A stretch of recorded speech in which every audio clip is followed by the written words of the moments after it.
I think we should probably get going. I will. Mike, the first part of the presentation is me, so that'll Okay. give Sarah Okay. a little bit more time. Okay, great. Thanks, Heather. First of all, I want to thank everybody for joining tonight. This is a meeting that's the outcome of a survey that the Fauntleroy Community Association conducted late last year and early this year from the catchment area. And the number one concern that was expressed by the respondents was traffic. And traffic as it relates to ongoing issues here in Fauntleroy community, but also now exacerbated by the bridge, the high bridge being out. The FCA compiled the results of that survey and has also looked at comments on next door from the community and shared those with obviously the Fauntleroy Community Board, but also with the participants and panelists in this meeting, including SDOT, SPD, and Council Member Herbold. And tonight we want to try to address those and see, together with the comments and issues that were raised in the survey, more recent comments that were collected just prior to this meeting, and see if we can't sort of make some progress here in terms of addressing some of those concerns. So the plan right now is to go through an agenda, which is having everybody introduce themselves, the panelists introduce themselves, and then go through a brief presentation from Department of Transportation, and follow that with a review of the Fauntleroy community priorities, and then specific questions and answers that have come up, and call outs for things that we would like to see from SDOT and from the police department. Then we'll do a brief wrap up and close. So with that, let me start the introduction. I'm Mike Day. I'm the president of the Fauntleroy Community Association. And Catherine, do you want to go next? And then Sure. Yep. I'm Catherine Bailey. I'm the vice president of Fauntleroy Community Association. And thank you all for attending tonight. Why don't we go to our team from SDOT next? I'll start. I'm Heather Marks. I'm your neighbor up the hill, and I'm the director of the West Seattle Bridge Safety Program. Danielle. Hello, I'm Danielle Friedman. I work with SDOT on the West Seattle Bridge Program, doing communications and outreach. It looks like Sarah joined us. Trevor, do you want to go next? I'm Trevor Partap, and I'm the traffic engineer and crew liaison for the program to help implement the mitigation projects. Yep, I'm Sarah Zora from the Seattle Department of Transportation, the Reconnect West Seattle Mobility Manager, and sorry for my delay. Thank you all. maybe we can go to the police. Please. Kevin. Sure. Hi, I'm Kevin Grossman. I'm the Southwest Precinct Captain, at least for the next 3 weeks. And then I'm moving on to the North Precinct. I'm Captain Sean O'Donnell. I'm the Seattle Police Department Traffic Section Commander, I hope for more than 3 weeks. And I'm responsible for some of the motorcycle enforcement in your area.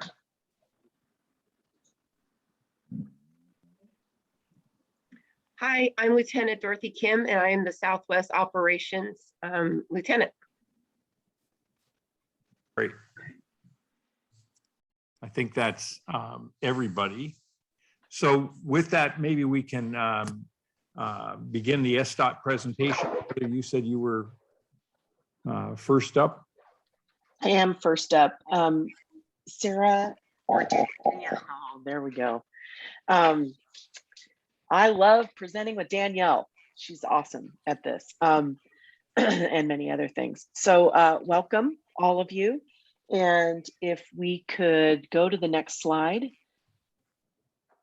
I'll review for you the elements of our presentation. So we're going to do an overview of the whole West Seattle Bridge program. And then I'll talk a little bit about the West Seattle Bridge rehab. And back one. And then I'll turn it over to Sarah Zora, who will talk about Reconnect West Seattle and the survey, what we heard from you. And then she'll talk about some of the completed projects or progress on issues in your neighborhood. And then we'll talk about next steps. Does that sound like a reasonable way to spend our time? Okay, great. Danielle, if you could go to the next slide. So the West Seattle High-Rise Bridge Safety Program is a lot of different things. There's the high bridge rehab, and there's the low bridge rehab and improvements, which I think speak for themselves. Reconnect West Seattle is our effort to do community-led mitigations in West Seattle and the Duwamish Valley to help the community get through it while we're trying to repair the bridge. We're also doing an element of future planning. So in 40 years, when we do have to replace the West Seattle Bridge, we want to have a head start on that. And then, of course, an element of our program that has become a lot bigger than I ever thought it would, and that is the question of low bridge access. So all of those elements are in the program, and we have different experts who are in charge of each of those items. Next slide, please. So I want to emphasize that the bridge is on track to reopen in mid-2022. We know because we live here that the bridge closure has created significant challenges for all of our communities, both on the peninsula and in the Duwamish Valley. We're going to rehabilitate the bridge now and replace it in the future at the time when we had initially anticipated having to replace it. Rehabilitation is the fastest way to restore mobility to West Seattle. And in fact, we're half done with that rehabilitation. We're just about to get started on that final push that's going to be able to reopen the bridge. This fall, we're moving into that final rehab construction phase, and we should have major construction starting at the end of next month. Next slide, please. So we've completed 90% design. We're addressing all of the comments that we got back from our stakeholder and agency plan reviewers. We will have 100% design done at the beginning of November. Right now, so even though we're not quite at 100% design because of the contracting method we've used, there's some work that we can do early before the design is finished, like preparing the deck for work platform installation and coring through portions of the bridge in advance of the post-tensioning installation. We're also preparing design and construction of work platforms off-site. We're relocating utilities that are inside the bridge to make room for the additional post-tensioning. And of course, we're procuring materials. So all of that stuff is happening right now. And you wonder why you can't see it. I'll tell you, it's because it's happening inside the bridge girders. So there is work that is happening right now that is moving us closer to opening the bridge, but the major part of the construction isn't going to start till the end of November. Next slide, please.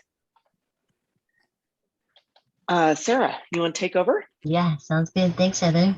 So welcome. I'll take on the presentation now to really talk about Reconnect West Seattle, what we were doing, and then what we heard from the survey, and then what some of the actions we've taken in your community. So Reconnect West Seattle is really a portion of this program to help try to achieve similar levels of travel across the Duwamish Waterway while we're in this bridge closure emergency. The bridge has lost 7 lanes of travel. So how do we get people to still be able to have some mobility in the area?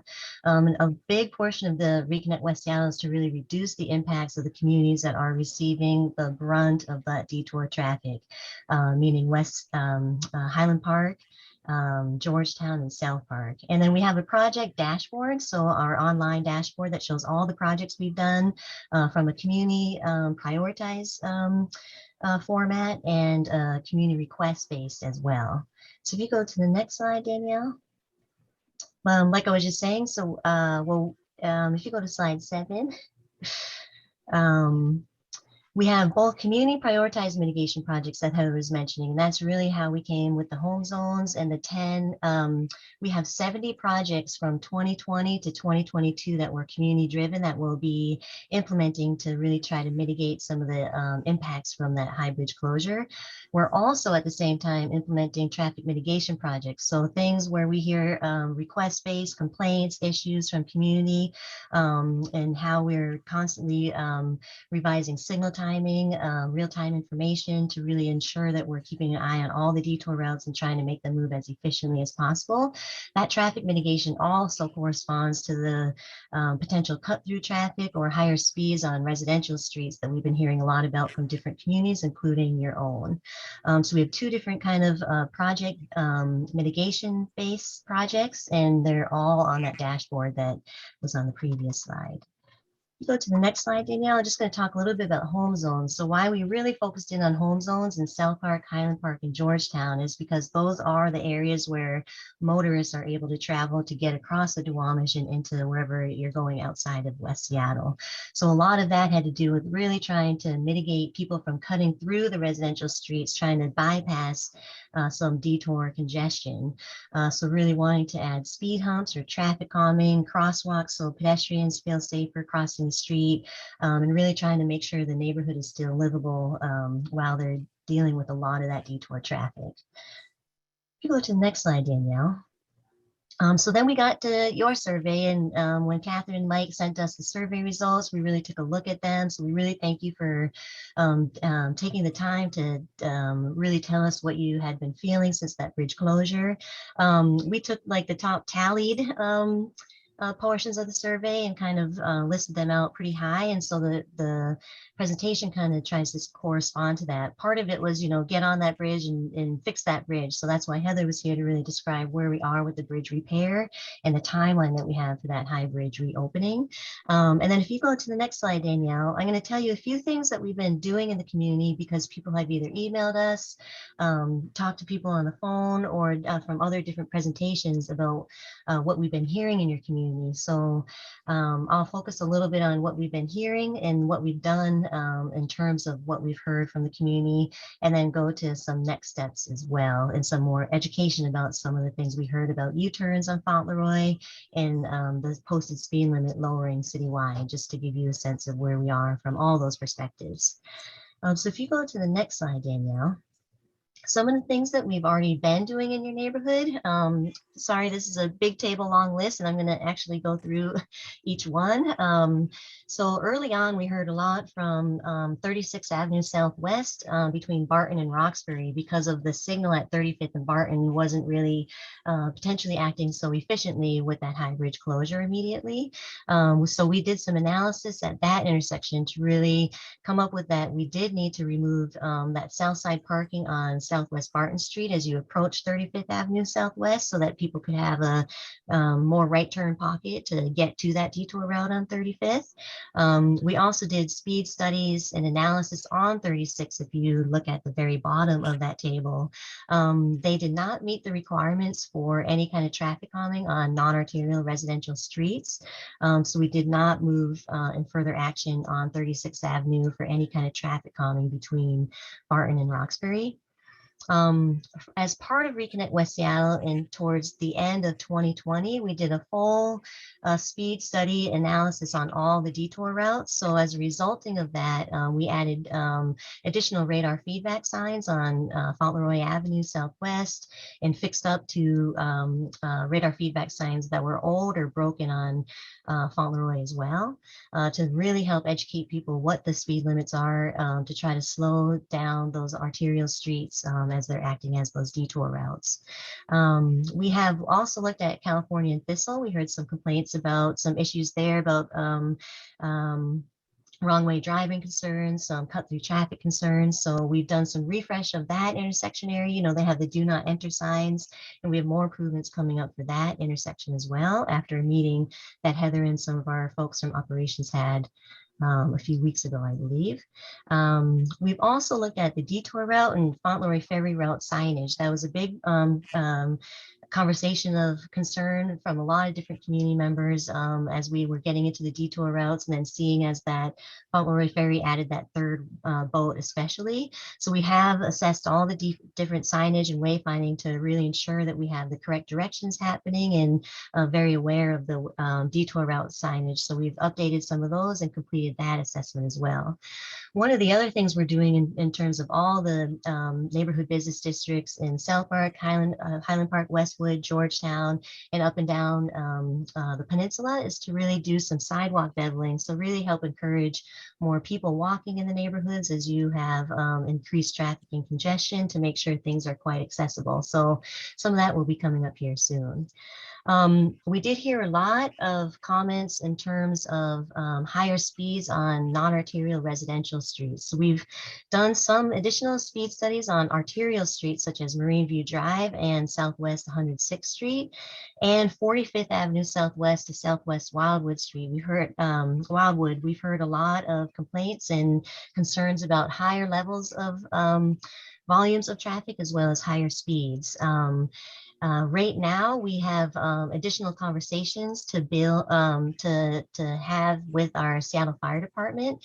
Those speed humps or speed cushions, as we would call them on arterial streets, we really need to work with them on. And then the 45th Avenue Southwest and Southwest Myrtle streets are actually on designated non-arterial Seattle Fire Department routes. So we're really working with the Seattle Fire Department on the potential of traffic mitigation in terms of traffic calming and slowing vehicles down, slowing speeds down on those corridors at this time.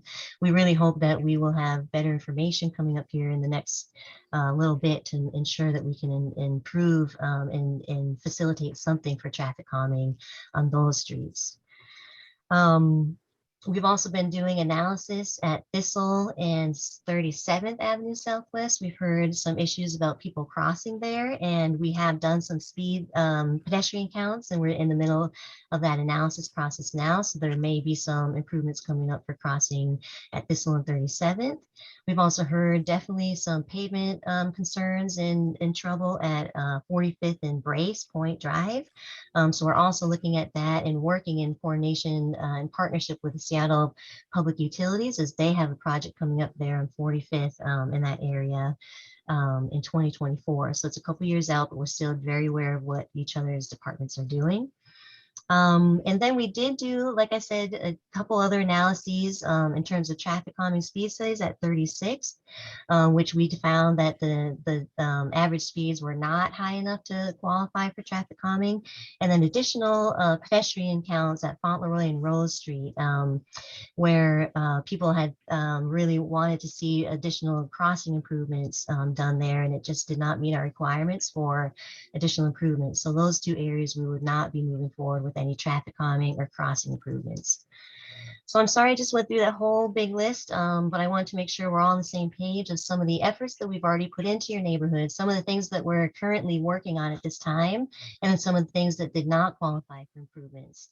And then we definitely wanted to hear tonight about different areas of concern from the survey that are not part of what we have just gone over here, so that we can then go back out and do additional data collection to see if there's any other improvements to be made to really help alleviate some of the impacts you're feeling from that bridge closure.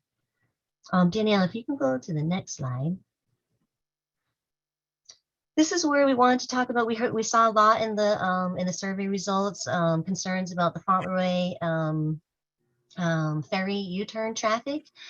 We just wanted to make sure it was very clear from our Seattle Municipal Code that what the U-turn restrictions are or are not. So a U-turn is an actual legal maneuver if you can do it safely and without interfering with other traffic. So we do know that there's a lot of concern about U-turns occurring for people, coming a different direction, then having to loop back and get into that southbound ferry queue lane. And we know that that is a maneuver that might not be the most safe thing to see and observe, but it is a maneuver that if you have enough space in between other drivers, then that is a legal maneuver. So we just wanted to, make sure that that was quite clear. And we also have been working and making sure that all of the GPS, kind of the ways and the mobility apps that give you directions to and from places are using those arterial streets and not trying to have any non-arterial maneuvers at all. So those are accurate as well with trying to get people to that ferry terminal from arterials and knowing that they can maneuver into that ferry queue lane. If you go to the next slide, Danielle, we also wanted to touch on, we heard a lot of comments about trying to remove the citywide kind of speed limit reduction program that SDOT has just done from 2022 into 2021, 2020 to into 2021. Speed really is that critical factor in the frequency and severity of crashes. Our operations division, our Vision Zero team did a lot of data analysis and have really made the program to really reduce and add new speed limit signs to 90% of our arterial streets, which are now posted at 25 miles per hour. And a lot of those speed limit reductions and a lot of the radar feedback signs that you see in West Seattle and Duwamish Valley were a result of those speed limits, as well as the impacts to the high bridge and making sure people are aware of the speed limits that they should be traveling in through the neighborhoods from Sarah? that safety perspective. Yes, Heather, please. Sarah, I wonder if you want, sorry about this light, I wonder if you want to talk a little bit about why these reduced speed limits are important.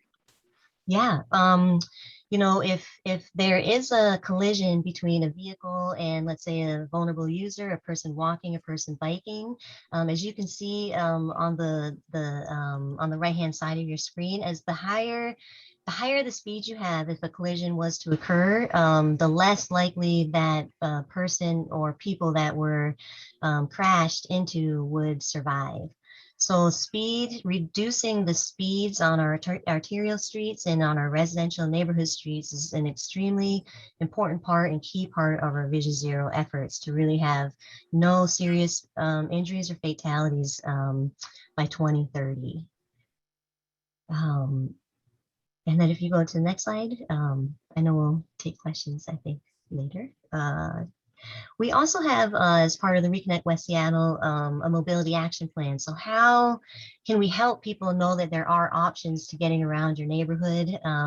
So we have just recently, with the King County Metro service change on October 2nd, added more frequency to 4 bus routes, the 50, the 60, the 120, and the Rapid Ride C line. So all those buses from now until March 2022 are going to have additional frequency to really help promote people to use that bus. As you know, the buses are able to go across the low bridge and have quite good speed and reliability travel times at this time. We've also funded and extended the summer sailing water taxi schedule to go from, instead of transitioning on October 15th to the winter sailing schedule, we're going to continue it to into the summer sailing schedule into the winter, so that we can have more sailings of the water taxi as another option to get across that waterway. And we've also launched a Flip Your Trip West Seattle. We launched the Flip Your Trip webpage, and it's like a apps based program, so you can collect points to get free rides on transit, on bike, and on scooter. And there's all sorts of different marketing campaigns underway to try to entice people to sign up and find new ways to get around your neighborhood if you are able and willing to do so. You go to the next slide, Danielle.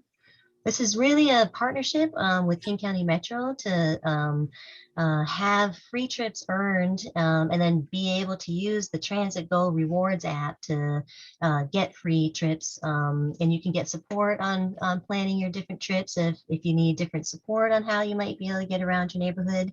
And so this is people that qualify to be in this program are people that live or work in West Seattle and Duwamish Valley. So you can sign up at flipyourtrip.org and see how you feel about trying to join that program to really help overcome some of those barriers that we know have been impacting travel in West Seattle. Go to the next slide, Danielle. So that was the end of our presentation. I know we wanted to hear more from the community. I think Catherine and Mike were going to share some things, but we definitely wanted to make sure that you all have good awareness that we will be moving forward with some of that traffic calming in concurrence with our Seattle Fire Department on at least 4 or 5 of the routes that we've been hearing about concerns with higher speeds in your neighborhood. We are finishing looking at Southwest Thistle and 37th for additional crossing improvements. And we would want to talk more about if there's other locations that the neighborhood has been feeling need more eyes on it from the SDOT perspective, so we can get out there and collect more data to see if there's anything that we can do to help mitigate some of the traffic. We work pretty much all the time with the Seattle Fire Department, the Seattle Police Department, I'm sorry, Seattle Police Department, to try to make sure that we're on the same page about the locations that they have worries about, where we hear locations about worry, and really trying to coordinate and be assured that we're all aligned with what's happening in West Seattle and Duwamish Valley. And then really working with our partners at the Washington State Department, Department of Transportation, and the Fauntleroy Ferry Terminal for some driver education, and really trying to make sure that drivers from those boats are understanding to stay on the arterial streets, to really act like a neighbor as they're coming through this community to try to access across the waterway. And with that, that was the end of our presentation. And I'll pass it back to Mike and Catherine, and see if anyone else from SDOT or the city family wanted to say anything. Let me start, and then I'll ask Catherine to take over this section. Okay. One thing we would like all the participants to be aware of is you can submit specific questions or additional questions or recommendations or comments through the Q&A at the bottom of your bar. It should just say Q&A. If you use that, that should be essentially the chat message or chat mechanism. And we can look at those questions and present them then to SDOT and SPD. So Catherine, you want to take over the discussion on priorities here? I will. I will. Thank you. So before I get started, we've been doing a lot of collating of questions ahead of time. So as Mike was mentioning during the conversation over the next hour and a half, if you do have other questions, please put them in the Q&A, but you may find that we've already got it queued up. I believe that Bill, our IT guru, has put the advanced questions in the Q&A box already too. So you may see your question already prepared to be addressed. So in the meantime, I want to share a little bit about what, similar to what our friends at SDOT have just done, is to talk a little bit about the priorities that the folks in the Fauntleroy area see are important. And I will to share my screen.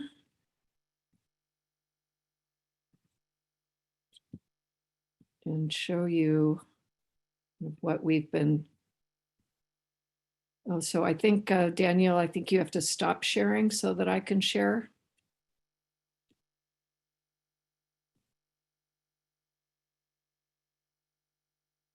Can folks see my slide that says Fauntleroy Community Association? Not yet.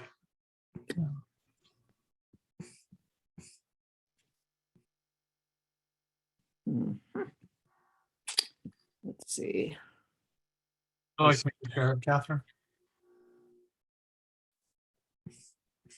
Okay, here we go. How about now? Yes. Perfect. Right. So,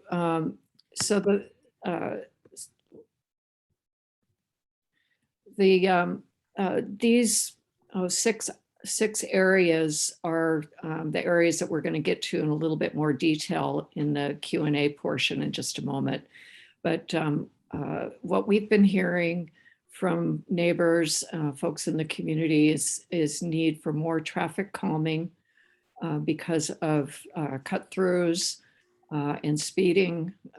Those particularly, or for example, streets south and north of Southwest Wildwood and 45th, that infamous intersection there.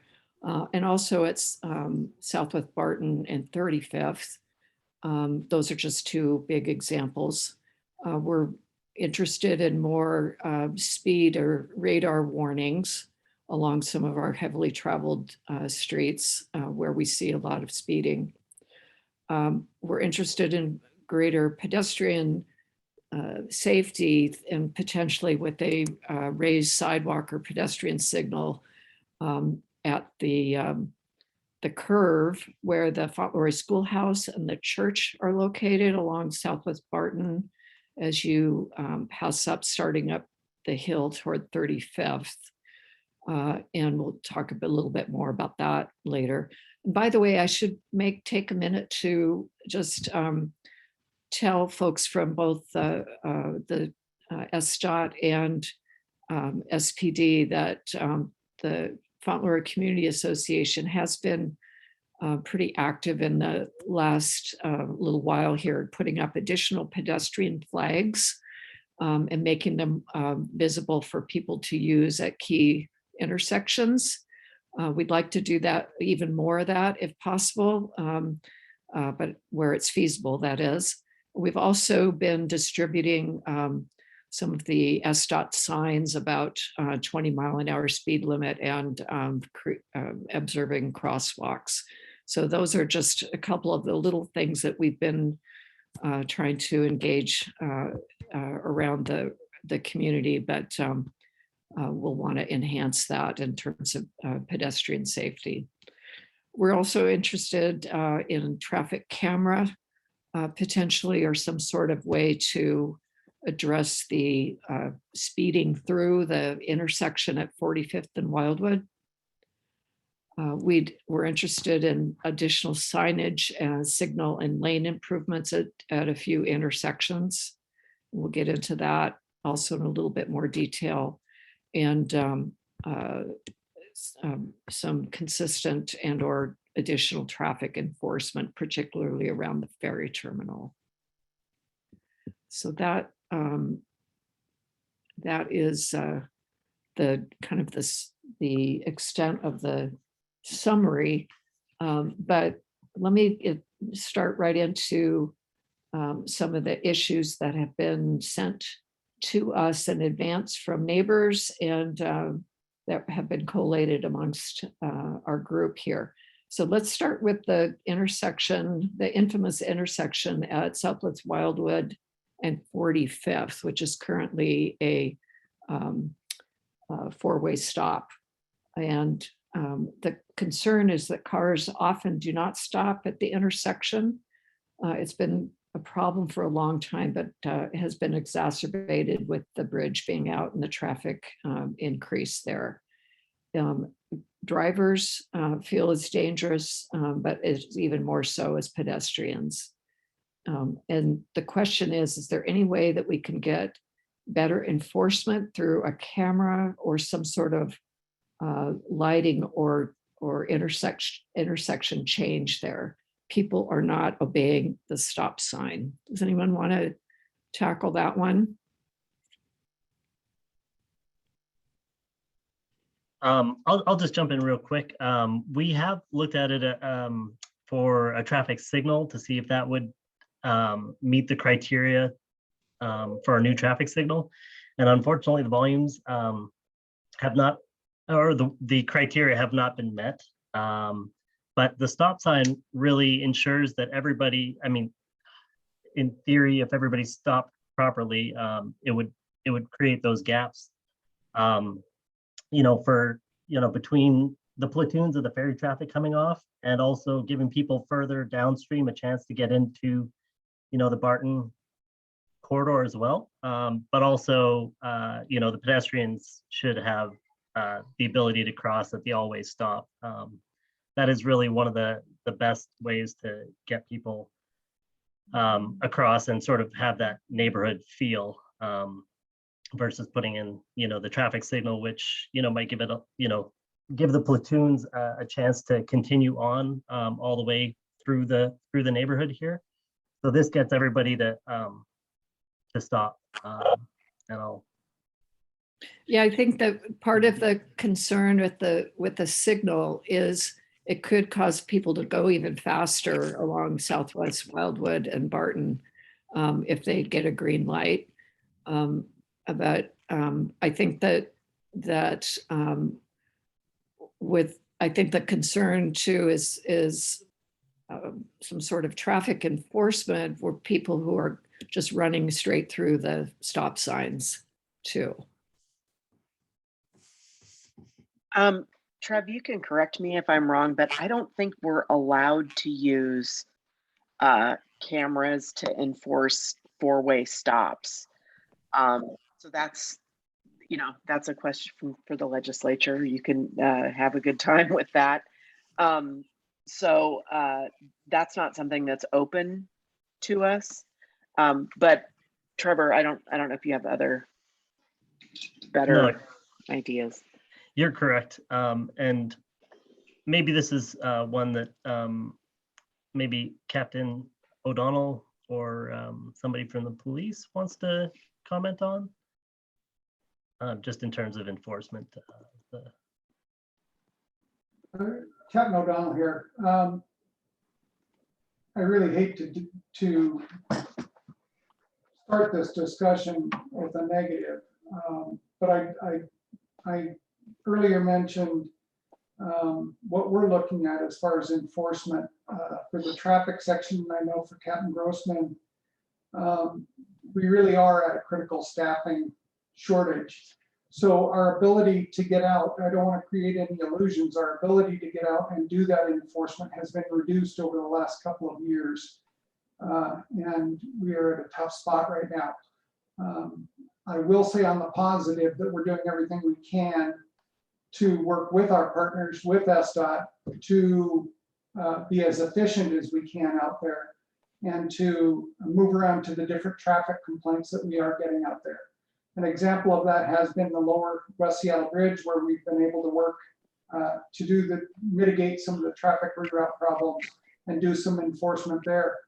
I can tell you that with the information, with the slides that you provided, I do have the information about the locations, and with the staffing I do have, I will put those into a list that we regularly revisit, and we'll send officers out as we are able to do that.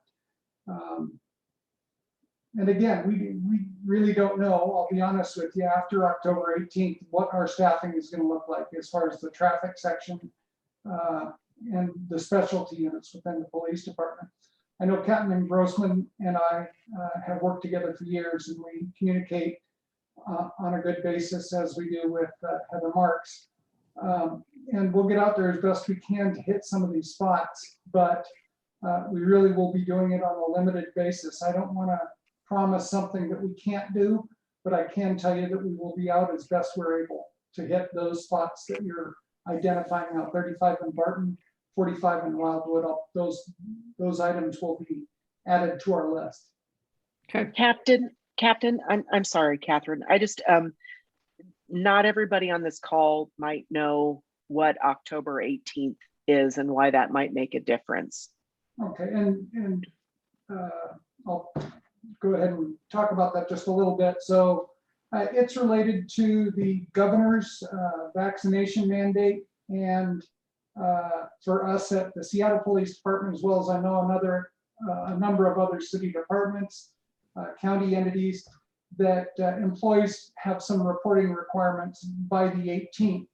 And for the Seattle Police Department, if there is a non-reporting status for officer employees, it may very well likely result in termination to the employee. So we, even at a critical staffing level where we are now, there is the prospect of losing additional officers that will further reduce our ability to respond to these type of complaints. And we don't know yet what that level will be. But October 18th is the date for that reporting requirement, and we should have a better idea then, and a better ability to kind of try and be responsive to some of these complaints. Thank you. I certainly understand the staffing constraints and the rules on cameras. Are there other things that we can consider? And people have suggested a roundabout in that intersection. I don't know whether that would slow it down. And the other is what what Catherine earlier referred to as raised crosswalk. Can we do what is done on California in the junction, where we put in those crosswalks, but they're raised, so that it makes it a little less easy to zip through? Catherine and I were just down there the other day and watched a car piggyback on the back of another car that was going through the stop sign, never even stopped. People don't take turns. So anything we can do to sort of slow the flow that they have to stop. And that way, it's not a drain on your staff, Captain O'Donnell or Captain Grossman.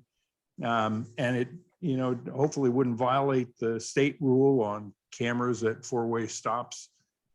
Right. It's not just cameras at four-way stops. There are very few locations where we're allowed to use photo enforcement. And I feel bad because I feel like we've hit you with a lot of no. But I do want you to know that sometimes addressing traffic issues is kind of a process of elimination. And so we work really hard to make sure that we can find something that works.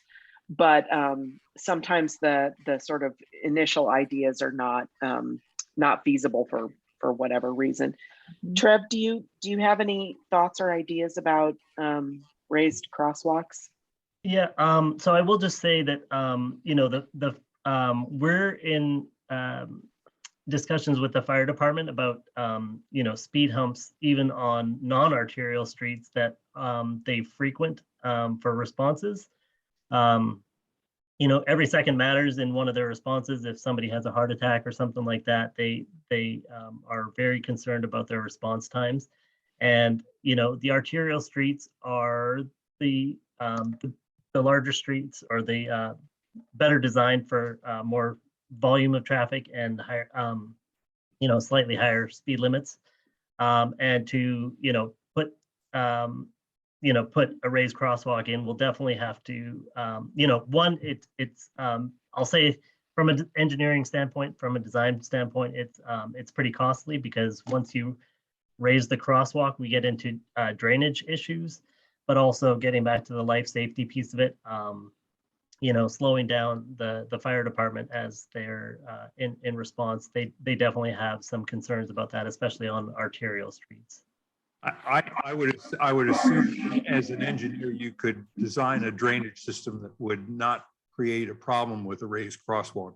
Oh, yeah. It's just, it costs it's the cost a lot. I get it, but if we don't have police staff and I'm sure that police are not inexpensive as well. Yeah.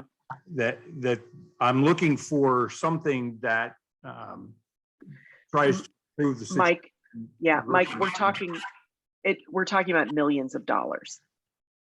So that's the kind of scale that we're talking about.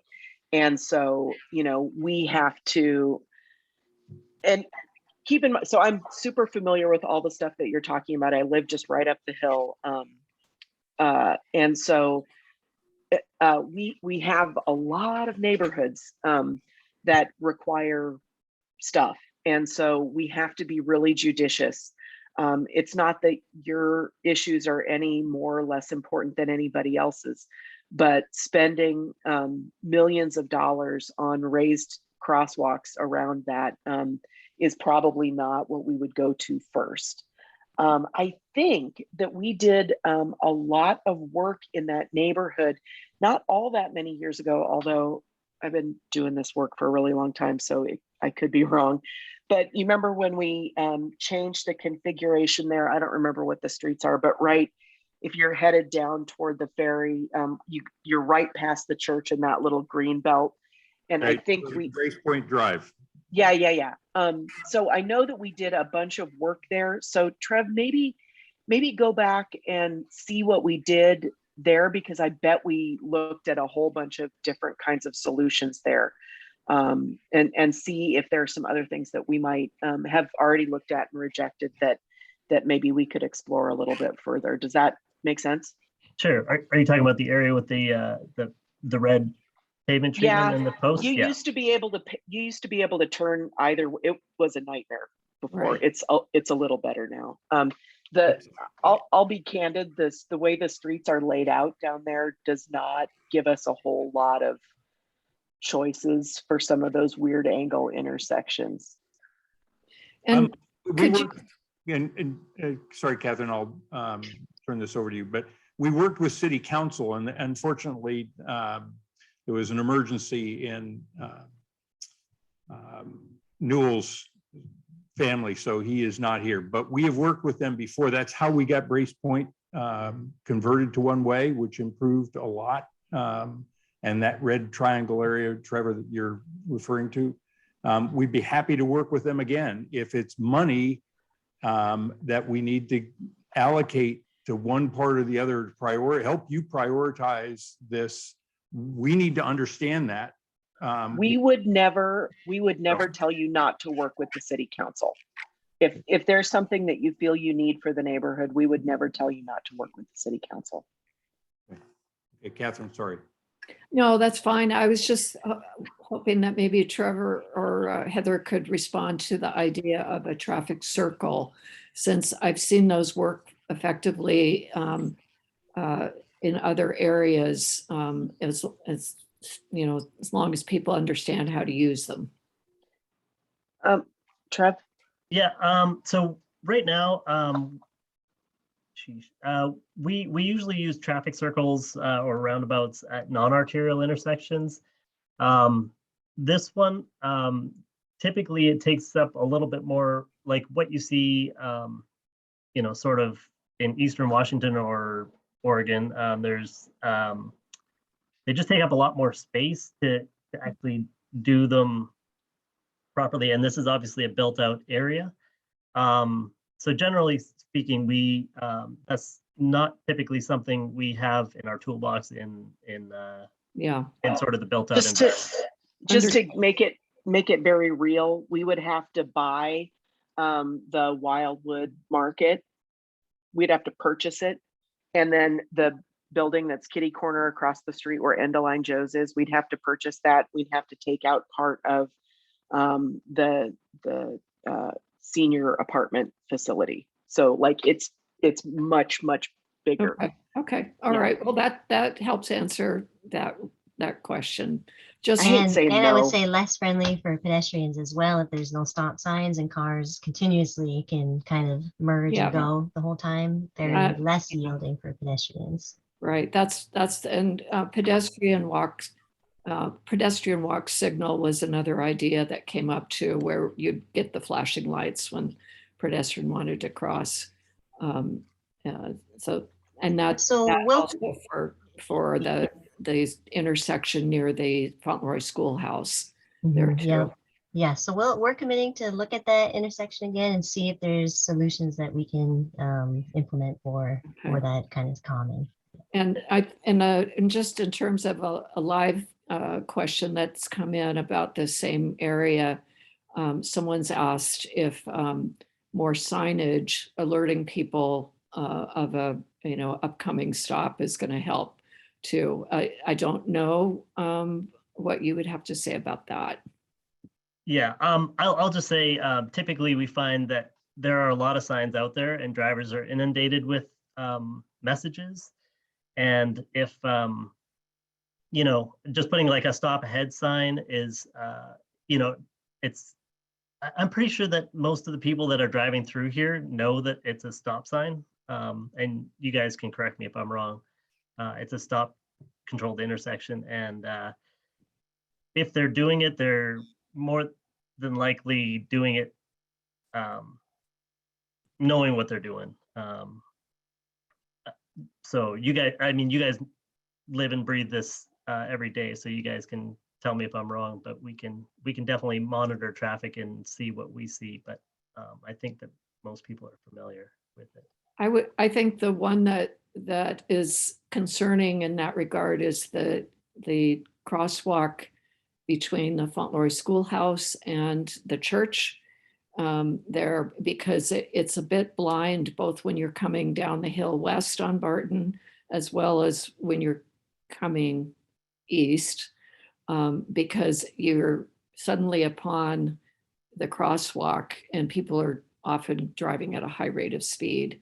And I don't know if, I've noticed some neighbors have put out their own signs about being careful coming up on that intersection. There's a couple of preschools there that, and we've put out some crossing flags ourselves, but that intersection or that crosswalk, is another one that may be ripe for additional signage or pedestrian signal when If we were going to spend $1 million on a raised crosswalk, I'd put it there way before I would put it at the four-way stop. Mhm. Yeah, I think So- that would do a couple of things.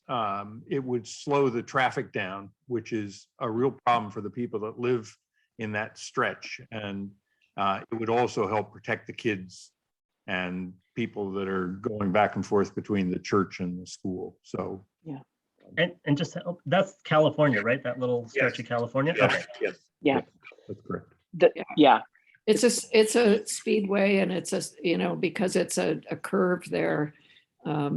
It's often I see cars barreling through all the time. Trev, it's where Barton, as you're coming down the hill, kind of swoops around. Yeah. And Right. there's a daycare center and preschool on one side and a preschool on the other side. It's my older son went to Fauntleroy childcare there, and it was a problem 21 years ago. So Yeah. Well, yeah, we can take I a closer cannot- look. I cannot use my influence here, you guys. It would be unethical, but I am gonna say that yes, it is scary. That is a scary place to walk your kids. All right. Well, let's pursue some of these other things that have come our way in terms of questions and ideas too. So the next one, and so put yourselves on Fauntleroy Way Southwest, by just a little bit north of the ferry dock. And of course, everybody knows that there's increased backups there because of ferry traffic coming off the dock. Most of it goes south now instead of north, but drivers had figured out if they want to cut through the slow intersection at 45th and Wildwood, a lot of them are going left off the ferry dock, and then they take a right on Trenton, Southwest Trenton to 45th, and then cut through on 45th to get to that intersection. And a number of neighbors that live along there are suggesting, because of this rate of speed at which drivers go up that street and try to get, beat the traffic to the four-way intersection or the four-way stop. Their idea is to make Southwest Trenton a one-way street westbound so that you cannot enter Southwest Trenton from Fauntleroy northbound. I hope that is clear. And that a right turn only onto Fauntleroy from westbound Trenton would be required. Somebody want to speak to that? So putting Southwest Trenton as a westbound only one way. Yeah, so I will say that so ferry traffic is going both ways to and from the dock. And I will say that when you introduce one-way streets, typically speeds will tend to increase on some of those streets because right now you have the friction of cars going both ways, parking on both sides. So one car or another has to pull over to the side. And just inherently, you don't know if somebody's coming on a two-way street. You don't know if somebody might be, pulling out of a parking spot or whatever, or coming towards you. But if you have the confidence that it's a one-way street, your drivers tend to speed up on those streets. So even just getting back to the ferry dock, it's possible that some of those problems might be exacerbated on the return trip versus on the way, away from the dock, leaving West Seattle. So it is something. I will say that we did explore some traffic calming options for this, and we are in discussions with the Seattle Fire Department for this particular routing, which would obviously sort of work to solve sort of the bidirectional problem as people go to the ferry dock as well as leaving the ferry dock. And does that involve mostly 45th? That conversation with Seattle Fire, the traffic calming along 45th? Or is Sarah, it I believe it's Southwest Trenton. Is it Trenton as well, Sarah? We did look at Trenton, 45th, and Director, and Trenton and Director might have some steeper slope issues to really do some of our speed humps, but we're looking and working with the fire department on what other elements we could potentially add. So to make that real for you guys, did anybody ever watch the Dukes of Hazzard? That show, the Dukes of Hazzard? Okay, so imagine a hill, going down a hill, and then you hit a bump in the road, right? People could catch some serious air and land in places where you don't want them to land. So 20 is plenty, hey, if they're doing the speed limit. No need for speed humps then if they're doing speed limit. my man, yes. if people were doing the speed limit, none of this would be a problem at all. So yes, concur.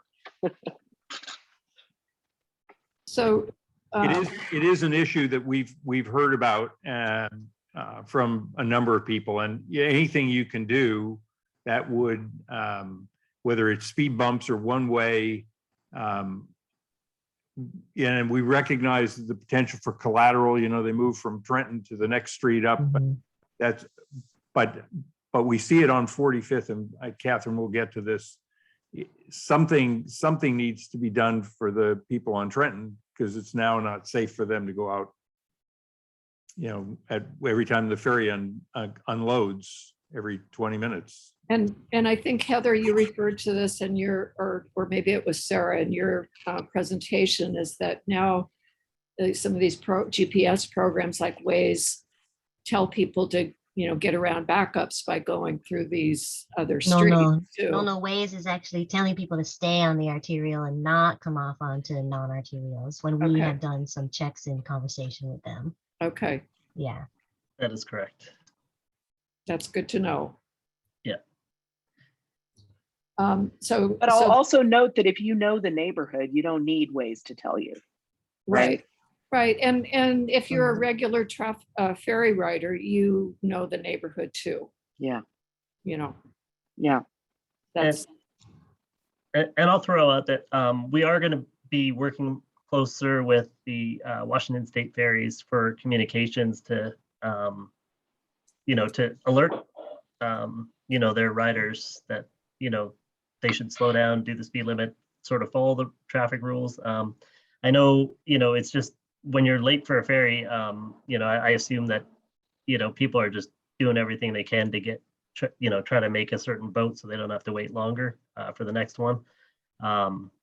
But, we'll do everything we can to reach those ferry riders and let them know what an impact they're causing on the neighborhood. I'm sure that you guys have reached out to Washington State Ferries about this in the past as well, but Yeah, we will have another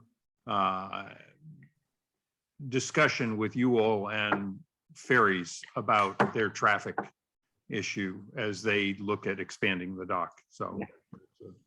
And can you folks, you say you're already in the process of looking at 45th and possible speed humps there. I hope we'll put you down for following back up with us. Oh, yeah. Yep, no doubt we'll follow back up with you on all these things we're talking about. Great. Yep. Okay. Super. At the end of this, Sarah, I would like to sort of get some timelines when you think you'll be able to follow back up with us on these. I do want to note that we're here at 8 o'clock. And the meeting goes till 9.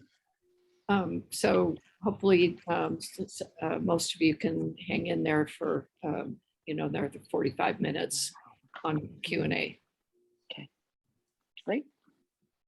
So one of the other things that, and this was addressed in part of your presentation too, is the U-turning on Fauntleroy. We have many, many complaints from people about dangerous U-turns. And these are not ones when, it happens when there's maximum traffic.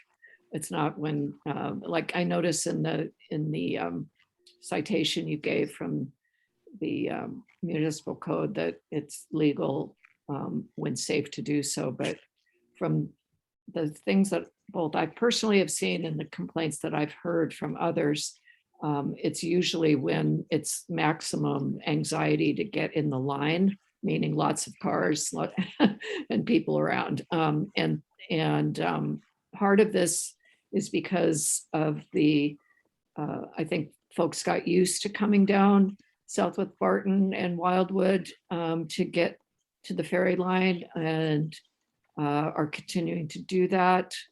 I know that you've put up new directional signs to detour to come in from the north, but folk, I don't see that that's changed the amount of U-turning. And so I'm hoping that you can help us with that. And this is probably something that is a question for our SPD friends too about enforcement. And I know that the staffing shortages and concerns there is going to be a topic as well. But there have been a number of near misses that folks are very concerned about, and some real collisions too, I should say. Captain O'Donnell here. I'll just say that again, that's going to be added to our list. This is something we are familiar with. Obviously, we are in the area fairly regularly. I know Captain Grossman will back me up on this, that certainly when we're in the area, we'd be looking for the violations. That's one of those things that unless it happens in front of us and we're planted there, then sometimes it's difficult to see that, because if they see us there, they generally don't do it. That's very true. I think, Sarah, your citation of the regs is appropriate, because I don't think people realize that U-turns are legal, but the notion that they're 500 feet apart, forget it. I mean, people are doing this 50 feet apart, and that's where the problem happens. You hear the horn honking and you hear the people being T-boned. It's just it's out of control, especially around the rush hour. So. And I know that there's an increased emphasis to monitor line cutting also into the ferry line. This kind of goes along with some of that behavior too, is the anxiety to get into line as quickly as possible. I don't know whose purview that is in terms of the line cutting, but that's another alert as well. Yeah, that's something we'll definitely talk with our partners at Washington State Ferries. Make sure we can have a good conversation with them and try to do some driver education for sure. What have they said to you? Because I know that they come to your meetings regularly. What have they said to you about that? Are you asking the Fauntleroy folks? Yeah. Oh, you know, we have this, we haven't recently talked with them about this, unless it's something that I wasn't aware of. Mike, are you aware? Yeah, they have emphasized that there is a reg that they have imposed up in Mukilteo area, but they have not tried to enforce it down here. Mm-hmm. And it's a point of I won't say heated discussion, but certainly an assertive discussion about lack of enforcement of the rules, because they have sort of a hands-off attitude about line cutting, and unless they see it, and of course it led to a potential shooting down here at the ferry dock that, you know, Captain Grossman's very familiar with. So a gun was drawn anyway, and it's a real problem, and there needs to be more enforcement of it. We've made some suggestions, but ferries is waffling, which isn't. So, and the issues like U-turning in the middle of the street, line cutting, and the other issue that has been raised for this purpose of this meeting was continued infractions and people and cars disobeying the crosshatch striping along the ferry line and blocking driveways and crosswalks at Lincoln Park, for example, that kind of thing.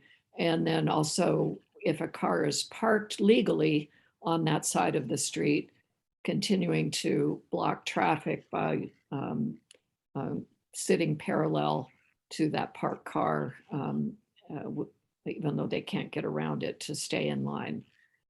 Some of those maneuvers are done because they want to keep the line tight and avoid somebody from or prevent somebody from line cutting. So whose purview is that, and what authority is responsible for monitoring and enforcing those kinds of problems? Well, SDOT doesn't enforce things. And I was going to say that Yeah. Seattle Police Department, generally our enforcement relates to infractions committed in our presence. And certainly if we are there and we see a violation, an infraction, then depending on what the infraction is, we can apply it to the situation.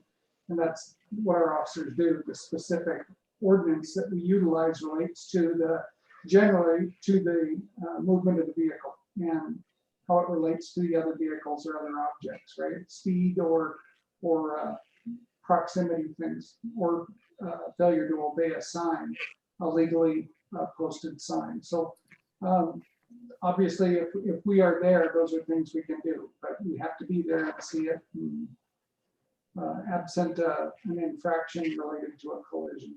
Yeah.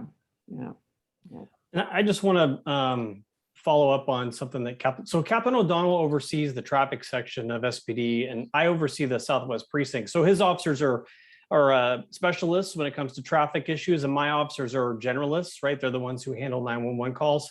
And Captain O'Donnell touched on the staffing crisis, and I just can't overemphasize that issue. I've been at the precinct for just over a year. I've lost a third of my staff. I went to one of my roll calls the other night. I had one officer when there should be 4, 5, 6 officers. I had one officer working. So that just goes to we have to triage calls and issues that we respond to, and life safety is always going to be the top priority of things that we respond to, followed thereafter by property crime issues.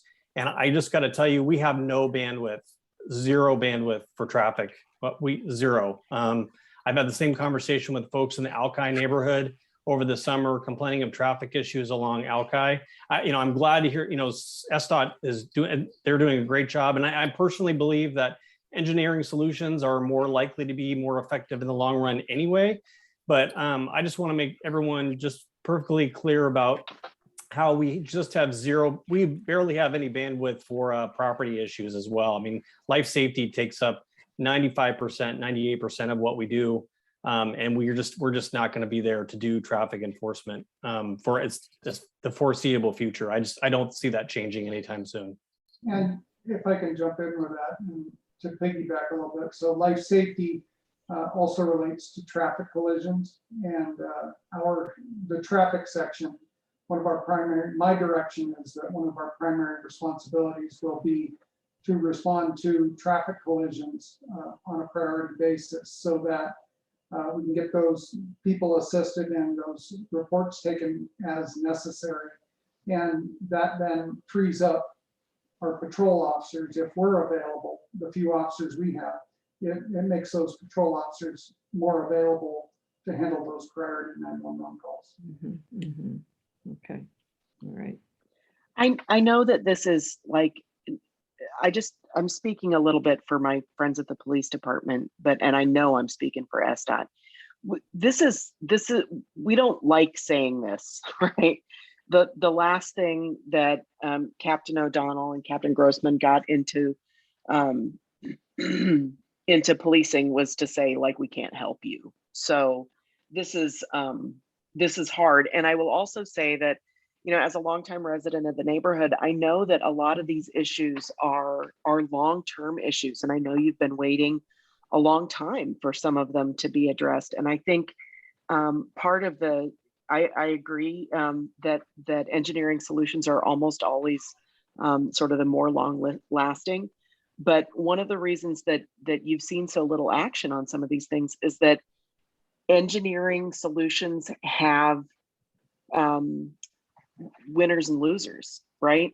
And so some of the more permanent solutions, we have to be thinking not just about the person who's experiencing the negative, but the other people who will also be impacted by that. And so these are really intractable issues, and sometimes it really is just a process of elimination.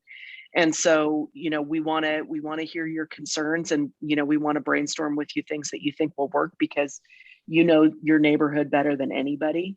And we're here to bring what resources we have and our engineering and traffic expertise to try to help. So I know that this meeting probably doesn't feel that good to you. Yeah, I think what some people are thinking to themselves, and some are writing in the Q&A that, is it going to take somebody really getting hurt for something to change? And I think, that's a concern, of course. And we hope that does not happen, but we didn't get into transportation to allow bad things to happen, believe me.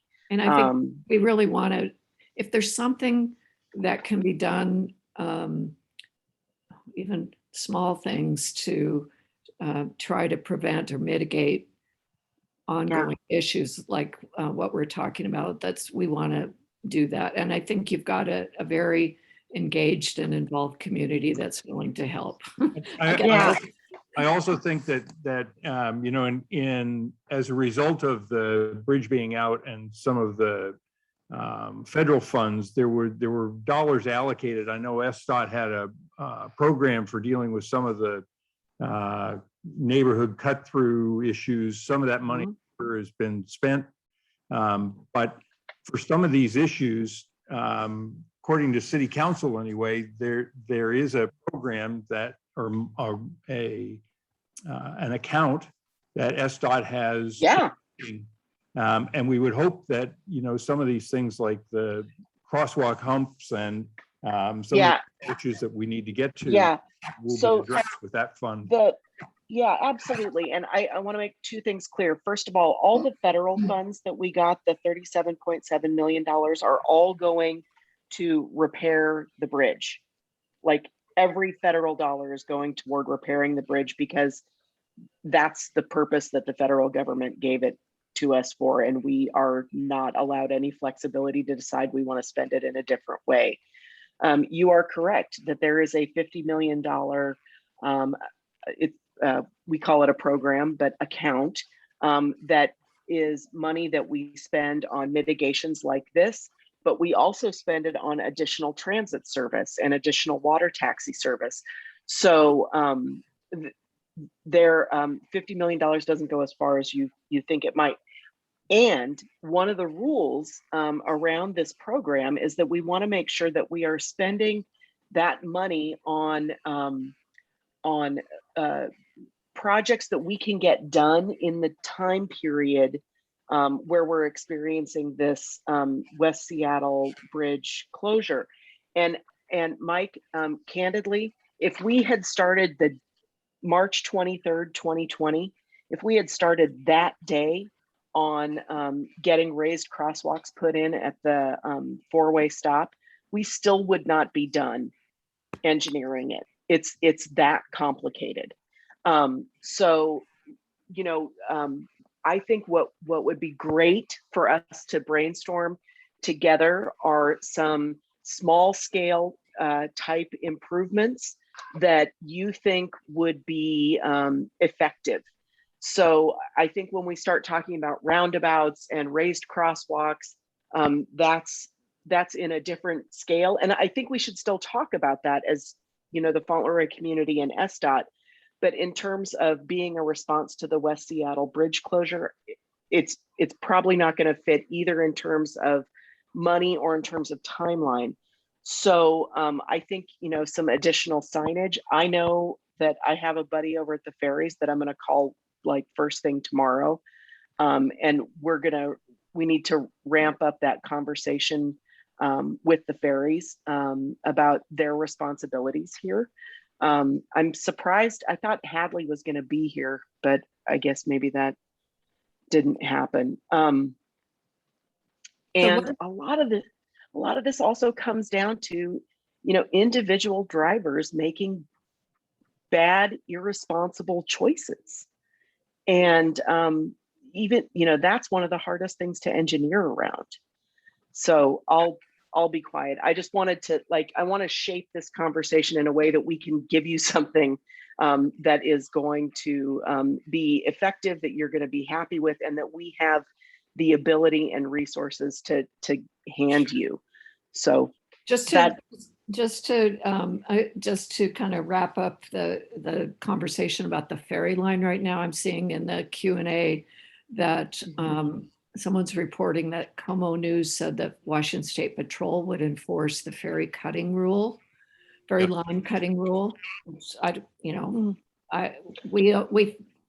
Our understanding has been that the State Patrol officers only go as far as the end of the dock in terms of their responsibility, but we'll see what to make of that. I think we need to keep this moving. So let's. Yep. And then there's some suggestions about restriping and putting up new lines. So striping we can do. That's why I'm mentioning it. You said, how about some little things that might help? Restriping might be very effective. Okay. Okay. So where would you like to restripe? Well, we were talking about restriping the ferry line to make it clear about drive. Right now it's a white diagonal stripe. The cross hatching. Yeah. Mm-hmm. Maybe it should be yellow or something. Who knows? Red or red. Oh, okay. Oh, I don't know. I hate it when we have to talk about.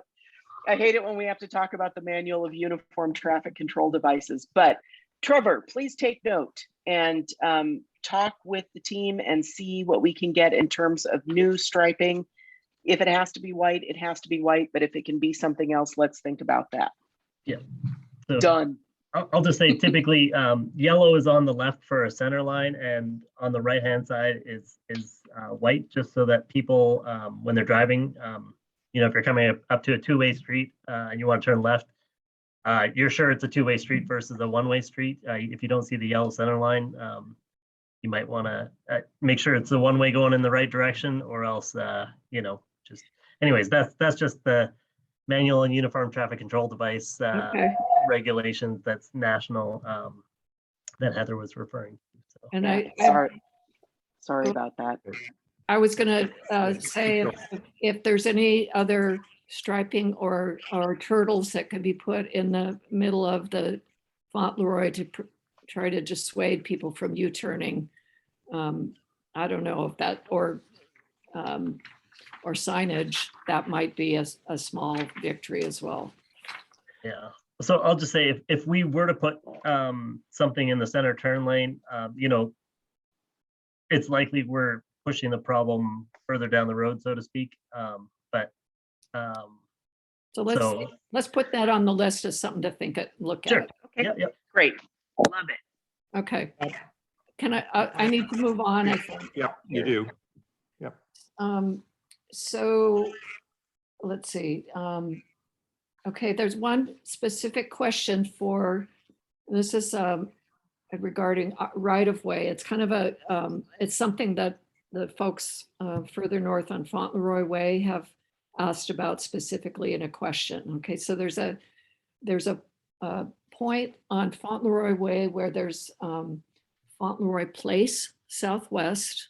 Okay, that's a kind of, it intersects into, it's near Southwest Thistle Street that goes into Fauntleroy Way. And the question from this neighbor is about if someone, it's a one-way on Fauntleroy Place Southwest.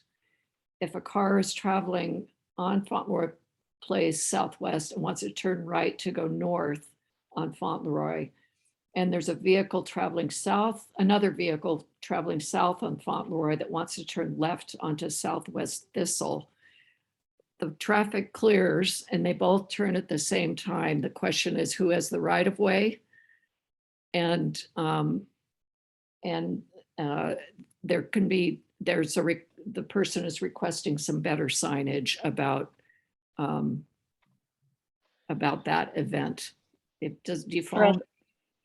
Yeah, I do. Trevor, are you seeing that on the map? It's kind of a crazy.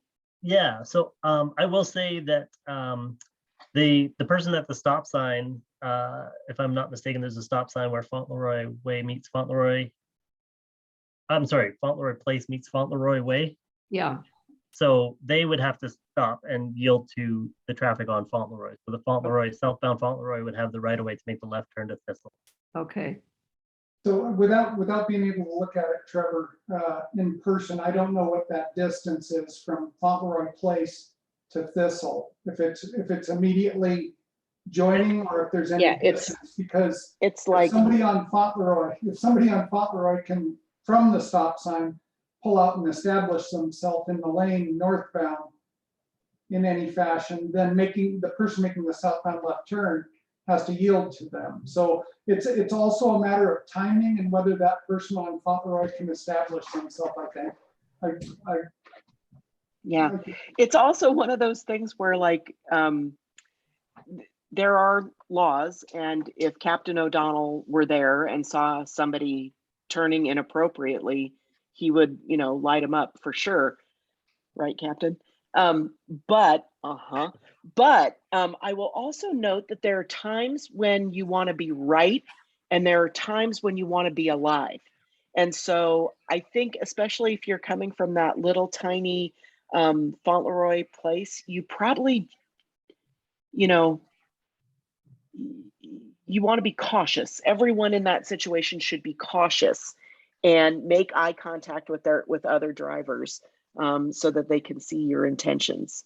So I think that's one where there's the law, and then there's what you got to do to get home. As a So- general matter, I would agree with Trevor that the stop sign is required to stop and not able to move forward until it's safe to do so. Okay, so, so that if I heard you correctly, so if the car is stopped on Fauntleroy Place, the full stop, and they move out into the intersection further to go north. So it's not a matter of moving out into the intersection.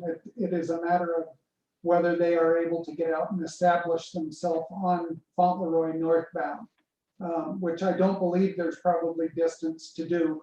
I'm not looking at the intersection right now. I can't say for certain, but it doesn't sound like there's enough geography there for someone from the stop sign on Fauntleroy Way to get out onto Fauntleroy and establish themselves as northbound. But again, it's a matter of timing. You know, if somebody's southbound and makes a left-hand turn, they're supposed to make sure it's safe to do so, right? So, okay, so,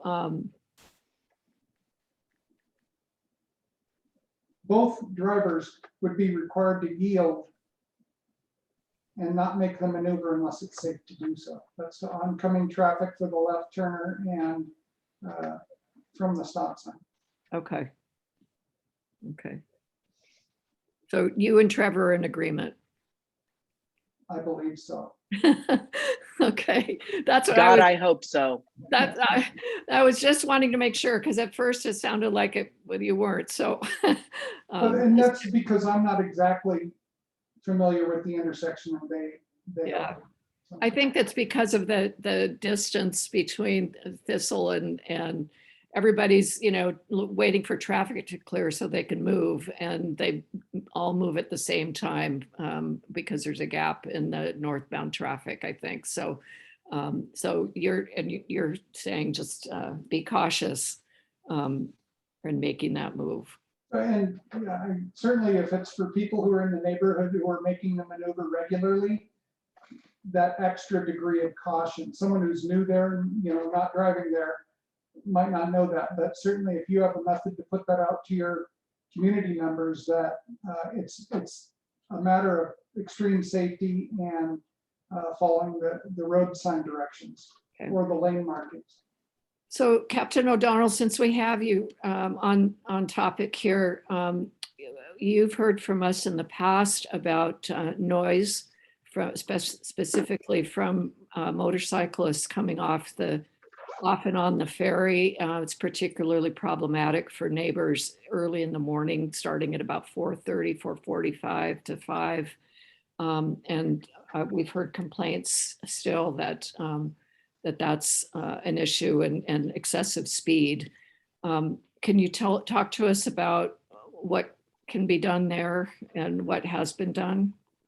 Well, I can't say specifically other than there is a limit to there is excessive noise a vehicle makes that is kind of subjective for an officer to enforce. We don't carry noise meters, so we're not really able to on the spot make that other than a subjective evaluation of the noise coming from them.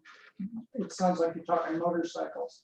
And then, if there were an officer there who did make a stop, it would be related to either that subjective evaluation or perhaps an equipment and inspection of an exhaust that may not be adequate. We just don't know. But I know that some of these complaints that we're seeing that I've heard about are like 4:45 in the morning, and we do not have traffic officers working at that time. Our officers start at the few that we have start at 7 a.m. There's a squad assigned to that, but that could be anywhere from 1 to 4 officers for a whole third of the city. So very difficult. And then we're not there at 4:45. As far as the speeds are concerned, again, if we were to write some sort of general speed stated, that would be subjective on the officer and the ability to stop the vehicle that was going that fast. If an officer was posted there running radar and was able to get a valid speed reading on LiDAR, then there's the possibility of a stop for speed according to that measuring device. So But it gets back to what Captain Grossman was saying, and what I related earlier, that if we are not there and we don't see it or hear it, we can't make the stop. So that's really very difficult. Our officers in the traffic section again work from 7 basically till 5 p.m. Different shifts within that. And I don't know that that's going to direct a lot of attention to that particular complaint. Okay. Captain O'Donnell, if I may, so it was 2017, 2018, I went out with another neighbor, borrowed an SDOT radar gun, and I believe I submitted this data to you as well. But we were clocking motorcycles at 55 to 60 miles an hour at what was then a 30-mile-an-hour zone. It's now a 25-mile-an-hour zone. And it's very predictable. I guarantee you that if you go out there, whether it's going up Barton or Marine View Drive and 45th or up Fauntleroy when the bridge is open again, you will find those characters. So it doesn't mean that, and this also to Captain Grossman and maybe Lieutenant Kim, it doesn't have to be all day. It only has to be at, when that ferry gets out at 5:15 or 5:30, it unloads. And it's not all motorcycles, it's the 3-wheeling things as well.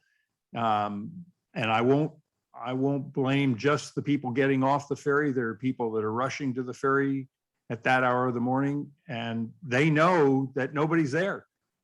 And so they're doing 60 miles an hour. And, if there's a car in front of them, they'll pass on both sides of the car.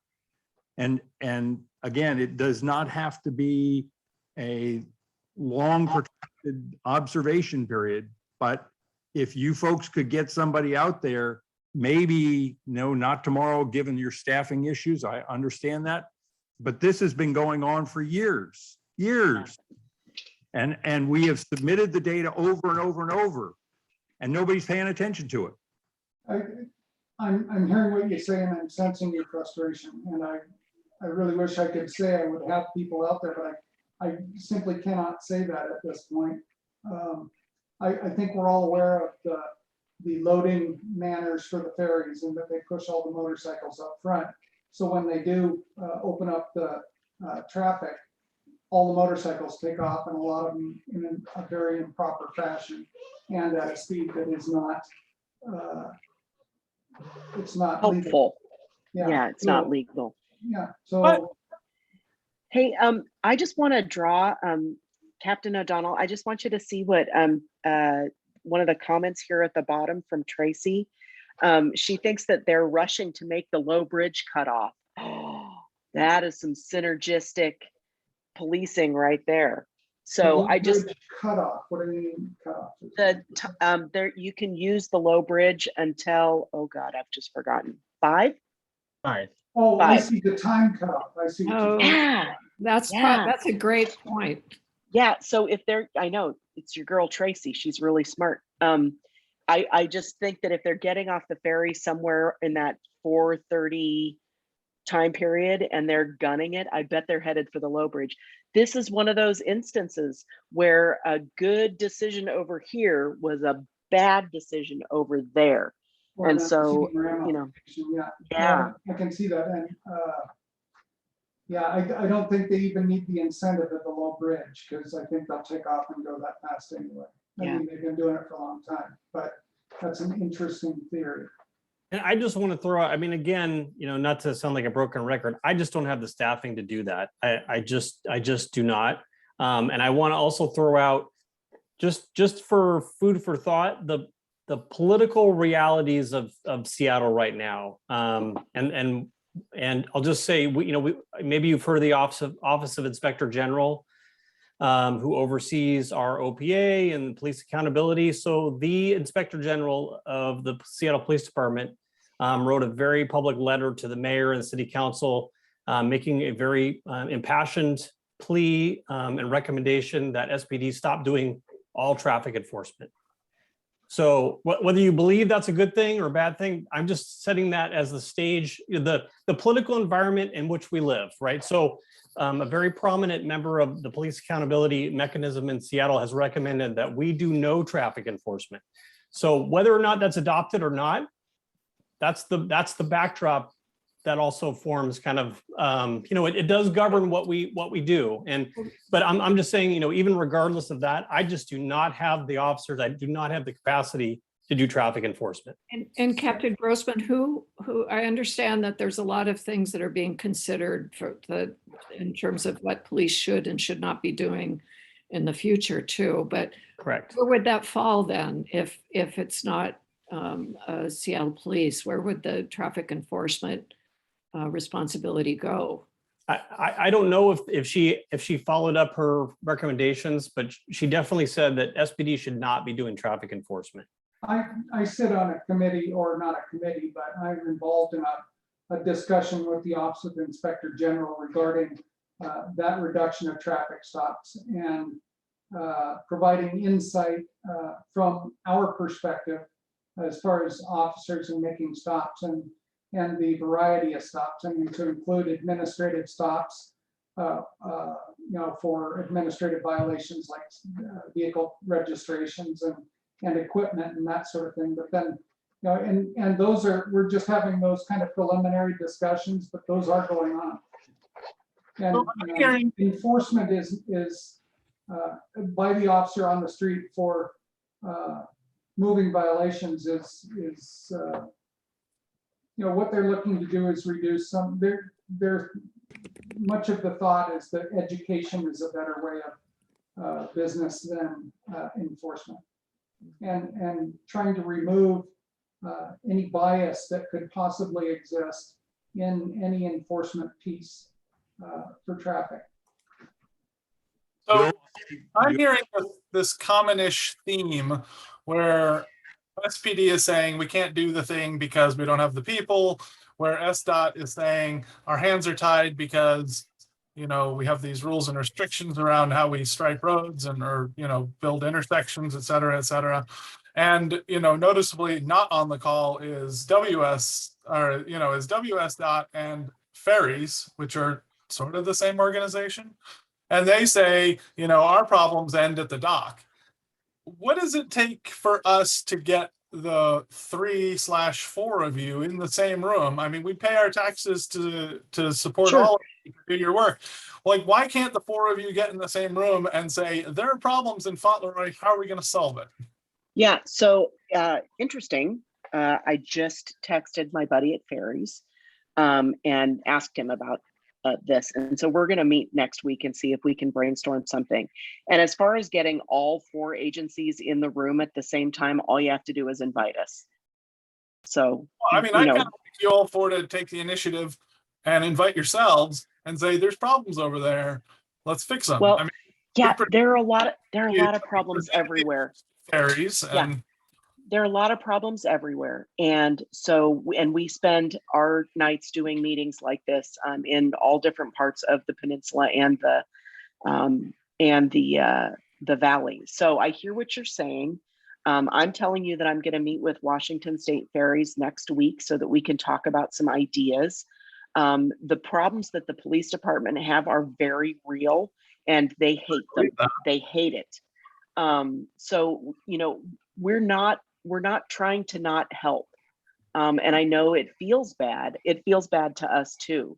It's just some of these problems are really long-standing and really intractable. And it's we have to keep talking in order to come up with something that works. And I appreciate that it's frustrating to hear about our limitations, but us telling you about our limitations enables us to all move forward in a conversation that's going to actually get us somewhere. Because we can argue about what color to stripe the right side of the street till the cows come home. But the fact is, we are limited by national standards that mean that the lines mean the same thing in Kansas as they do in Washington State. And so our limitations are real. It doesn't mean that we can't come up with something, but that's why we have to talk. And you all know in your community, my community, what the problems are better than anybody who works in the ferries, better than anybody who works at SPD or SDOT. So we want to help. We want to help, and we just need to make sure that we can have a conversation that's bounded by some of the realities that we have to live within. And we'll be happy to, we do talk to WashDOT, but we'll be happy to talk to ferries additionally Yeah. too, and get some more specific about some of these same concerns. I think we could have invited them tonight, but didn't think we'd have the conversation go this far in. Yeah, that's okay. But that's okay. We'll talk some more. One of the questions or recommendations that's come up. What about and this is probably Trevor as much as anybody, but the notion of putting plastic bollards up the middle of the street to keep the U-turns from happening, at least close to the ferry dock, which is really where the biggest problem is when they're as sort of, since we don't have middle lanes here, you know, it's 2-lane road. If you could put those up so that, you know, people couldn't make those. It's obviously an issue for people turning into their driveways if they're going northbound, you know, and the house is on the west side. But another thing to talk about and think about. Yeah, there's definitely always challenges, like, you know, even going back to 45th and Brace Point, like if we were looking at doing something there might be a loss of parking. And then what do the businesses think of that? You know, similar with these restrictions like on Fauntleroy, and, you know, people who live on one side, you know, can no longer cross the barriers. There's always going to be trade-offs. So we always, I feel like we're always doing a balancing act here to see what we can do to just make sure that we're making as many people, you know, happy, I guess, as we are making people upset with some of the changes. So it's always a balancing act, you know. So in light of our desire to have financially doable and within the scope of responsibility and law and all that good stuff, and that things that can help easily, we'll put that as an open question, as something that might be something to look at. Yeah, I think that, Trevor, I don't mean to cut your legs out here, but I think that is something that we could look at intermittently and in the appropriate location. I don't think it's ever going to happen like the full length of Fauntleroy in front, you know, approaching the ferry dock, because, you know, Chuck has to turn into his driveway. But I think that we could maybe coordinate those with the crosshatch spaces. So that you know, so I'll talk to Trevor. He'll tell me why it's a bad idea later. But yeah, but let's just keep that on our radar. If you don't. Absolutely. Yeah. I don't mind at all. Here's another one for you, since we have Trevor on point here, and that is the intersection at 35th and Barton. A few years ago, there was a left turn lane created there, so because the traffic was going left on northbound 35th to get to the bridge, and very few cars use that left turn lane anymore. Most cars are either going straight down Barton or turning right to get to Roxbury. And the question is about whether some signal changes or lane modifications can be made, even if temporary, at that spot, so that we can prevent some of the backing up. Do you know what I'm talking about? So there's 2 lanes, one's going left only, and the rest of it backs up to either go right or straight. Right. And my thought, and the thought of a few other people that have commented, is that if we could make some, even if they're temporary, signal and or lane changes there, that might help that squeeze point. Sure, we can definitely look at signal timing. Traffic patterns are constantly changing, so we have already made changes to that intersection a few times. The signal timing, I mean. So it's definitely not something that people would notice. I mean, other than, they're getting a little bit more of the green light. But we can definitely take a look at it and see how traffic patterns have changed since the last time we've done it, and definitely look at. So for example, maybe that right lane is a right turn only and the rest of it, you know what I'm saying? And the rest of it is straight or left, right? Yeah, Something we can like look at that too. That's a slightly bigger change, but we can definitely start with the signal timing and then explore some options for that. Yeah. Like And the what you good said. news for you, the good news for you is that we have working in this area, the best, I'm going to say it, the best signal engineer who works at SDOT. She's really, really good. And so I think if we ask her to take a look at that again and take a look at some ways that we might be able to reconfigure the way that that goes, at least temporarily, you can trust that she is shooting you straight. She's really good at this. Okay, well, great. That's good to know. I'm trying to speed through the remaining issues here because we're just about out of time.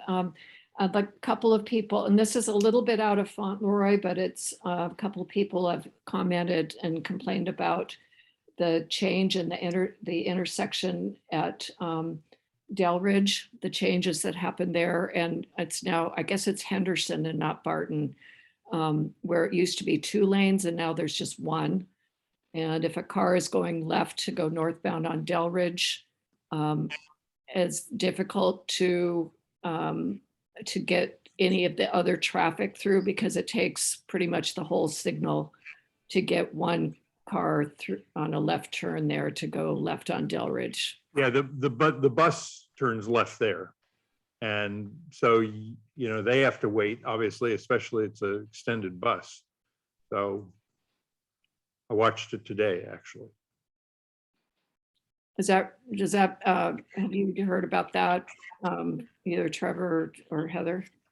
Or Yeah, I'll have to take a closer look at that one, but happy to look at that in more detail and get back to the group here. Yeah, that used to be 2 lanes going through there and now it's down to 1. And Well, I think it's a transit only lane and a through general purpose. So a lot of the rapid ride H line was really to promote transit reliability and speed and reliability. So having some of those lanes dedicated just to transit is part of that change. It's on purpose. This is not a It's not the start of it. Anderson making a left going northbound onto Delridge. So there's no transit only lane at that point. And it's on Henderson turning left onto Delridge. Delridge going north. And it's down, and it is it's a bottleneck. I'm not in a rush because I'm tired, but the rest of the people, the bus is hung up. I mean, so we can have Laura take a look at that one too. I will say that Delridge was designed and constructed holistically. And so what Sarah says, even if that's not precisely the case, what Sarah said is true, that we've really built and designed and built Delridge to favor transit movements. But we can have Laura take a look at it and see if it's by design or if it's something that was unintended. Yeah, and it's really the east-west traffic and not the Delridge traffic. It's the signal going east and west. Yeah. And not the Delridge north-south. Yep. Got it. Okay. All right. So we've only got about 6 minutes left. So maybe we should try to summarize this. Mike, you want to give us a shot at summarizing? I've taken a number of notes about follow-up. Yeah, I think what I would like to do is maybe get back with you all, whether it's face-to-face or another Zoom kind of virtual meeting, and pursue these with you in, say, a month, and see what you have been able to sort through, what things are manageable, what are not. And we can then feed back to the community what we hear from you. Matter of fact, we have a newsletter that goes out quarterly, and some of these questions you folks could address directly in the newsletter.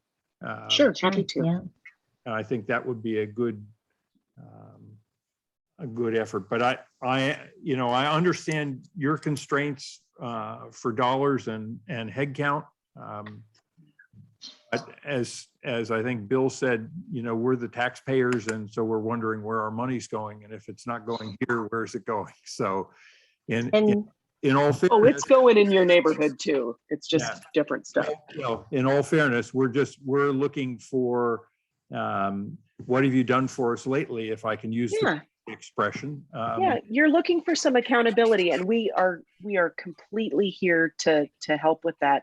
I would suggest that if you want to invite SDOT and SPD back to your meeting, that you include Washington State Ferries in that invitation. We'd love to speak with you all together.